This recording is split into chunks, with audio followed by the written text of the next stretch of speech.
When you have two schools in the same state having great success, that just makes the rivalry even more intense. But when you see the fact that Alabama goes down and poisons a tree that Auburn had for years, you just say, whoa, how far is this going to go? I have a friend who graduated from Alabama, married a girl from Auburn.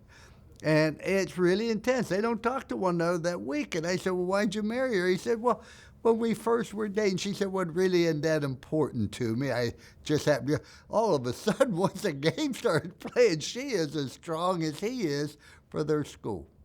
When you talk about Alabama, you go back to where Bear Bryant was there. Great defense, toughness, played intelligently, and everybody had a role. It was an unselfish team effort that permeated Alabama's football teams under Bear Bryant. And when Coach Saban came in, he brought that same philosophy. Let's also remember he brought with him a national championship, which automatically gave him great credibility with the players and the alums at Alabama. And if you look at his football teams today, and I've coached against his teams at Alabama, they're just like Bear Bryant's. When I coached against Coach Bryant in the Sugar Bowl when I was at Arkansas, great defense, toughness, discipline. That's the same thing that Coach Saban has brought to Alabama again.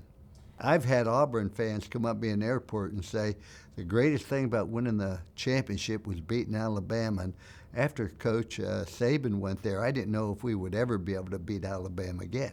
But here you have one school wins the championship one year, wins the Heisman. The very next year, their arch competitor comes back and does it the same thing. But I think that the win that Auburn had against Alabama will go down in the annals of history of one of the greatest comebacks in a very difficult environment for a team that seemed to have absolutely no chance to win this football game. I thought what Cam Newton did last year for the University of Auburn was almost unprecedented. Here's an individual who came in, and all of a sudden he becomes the leader of the football team, the quarterback, learning a new offense. People said he couldn't throw, a variety of different things, and he has an unbelievable year.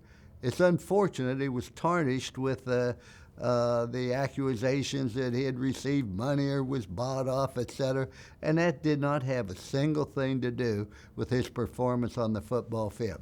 And all my conversations with Cam Newton, he's been nothing but a class individual. He's been polite, he's been courteous, and he's been forthright. I'm a great fan of Cam Newton. I think you have to go back and look that year and say, thank goodness that we had the opportunity to cover one of the most amazing stories in football history.